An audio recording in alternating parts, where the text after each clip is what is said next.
حضرت امام حسین تشریف لائے، بچوں سمیت آئے۔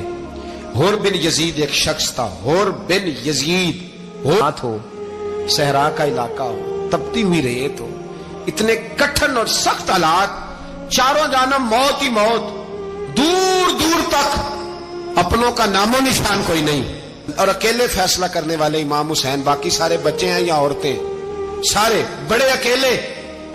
19 لوگوں کو ایک بار میں حضرت ایسے ہی تماشا بنا دیا ہے۔ مظلوم تھے وہ تو رو رہے تھے، ہر مقرر یہ کہہ رہا ہے کہ وہ تو بار بار کہہ ابا پانی مل جائے، پانی آ جائے، ترس گئے۔ خدا کا خوف کرو، یہ دلیر لوگ تھے، ان کی باتیں آج بھی پڑھ کے دلیری پیدا ہوتی ہے، دلیری پیدا ہوتی ہے، دلیری۔ ایک ہاتھ کٹا، دوسرے پہ مشکیزہ، وہ بھی کٹا۔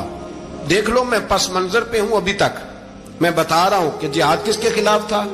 ظالم حکمران کے خلاف، ظالم کافر کے خلاف نہیں، مشرک کے خلاف نہیں۔ حضرت امام حسین رضی اللہ تعالیٰ عنہ نے ہر جگہ ایک ہی بات کی کہ یزید شرابی ہے تو بچے کٹوا دوں گا، شرابی کو ووٹ۔ یہ ایک نہیں، ہر کتاب میں یہی لکھا، ہر کتاب میں، اور ہر مسلک کی کتاب۔ یزید چونکہ مجرے دیکھتا ہے، رنڈیوں کا ناچ دیکھتا ہے، بچے کٹوا دوں گا، اس کے ہاتھ میں ہاتھ۔ امام حسین نے فرمایا چونکہ اللہ کی حدوں کو توڑتا ہے، حقوق اللہ پامال کرتا ہے، حدود اللہ، بچے کٹوا دوں گا لیکن اس کے ہاتھ میں ہاتھ۔ سارا دن خود مجرا دیکھنا اور 10 محرم کو 2 دیگیں پکا کے حسینی بن جانا، سارا سال خود گند مند کرنا، شرابیوں کے ساتھ رہنا، اور 10 محرم کو 2 آنسو بہا کے یاد رکھنا۔ میں ہمیشہ کہتا ہوں، پھر کہہ رہا ہوں، جس کے موبائل میں گندے گانے ہیں، گند دیکھتا ہے، شرابی کبابی کا سپورٹر ہے، ووٹر ہے، یا مجرے دیکھتا ہے، آتا جاتا ہے، وہ یاد رکھے قیامت میں امام حسین کا ہاتھ ہوگا، اس کا گریبان ہوگا۔ ہم سے نہ رقم ہوں گے قصیدے یزید کے، ہم لوگ تو حسین کے سیرت نگاہ۔ حضرت حکومت کس کی تھی؟ تو پھر یزید نے عبید اللہ ابن زیاد کو سزا کیوں نہیں دی، بلکہ ایک جگہ 2 گورنریاں دی؟ ہمارا کسی بندے سے جائیداد کا رٹا نہیں، ہم تو چاہتے ہیں امت اکٹھی ہو جائے، لیکن جو بندہ نبی پاک کی ماں کو دوزخی کہے، حضور کے باپ کو جہنمی کہے، یزید کو امیر المومنین کہے، اس کے ساتھ اتفاق رائے کر لیا جائے، یہ مذہب ہماری سمجھ میں نہیں آتا، بالکل نہیں آتا، قطعاً نہیں ہماری سمجھ میں آتا۔ کیسے اتحاد کر لیا جائے؟ یہاں تو میرے بھائی جو ہمارے ابا کا مخالف ہو، اس سے اتحاد نہیں ہوتا، اور جو نبی پاک کے والد کو دوزخی کہے اس سے اتحاد ہو جائے۔ کہتے ہیں جی وہ جی اتنی فرقہ واریت ہو گئی، ہم کس مسجد میں جائیں؟ 60 پارٹیاں پاکستان میں رجسٹرڈ ہیں جو الیکشن لڑتی ہیں، کبھی کسی بندے کو ٹینشن نہیں ہوئی کہ کس کے پاس جائیں کس کے پاس نہ جائیں، کبھی نہیں کو بولا کہ اب وہ بھی کھڑا ہو گیا، وہ بھی، کوئی ٹینشن نہیں۔ مذہب کی باری ٹینشن ہو جاتی ہے، اتنا بڑا مذہب ہوتا ہے بھائی، غلط بندے بھی آ جاتے ہیں بیچ میں، تھوڑا پہچان کے چلنا پڑتا ہے، صحیح کون ہے اور غلط۔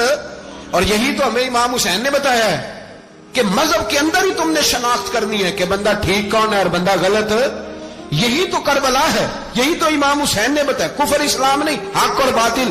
تو سمجھیے، درس یہ ہے، پیغام یہ ہے، پیغام یہ ہے، یاد رکھو موت تیزی سے آ رہی ہے، ہمارے ساتھ والے دائیں بائیں والے سب چلے گئے، اسی طرح نمبر لگے گا، ایک دن اعلان ہوگا۔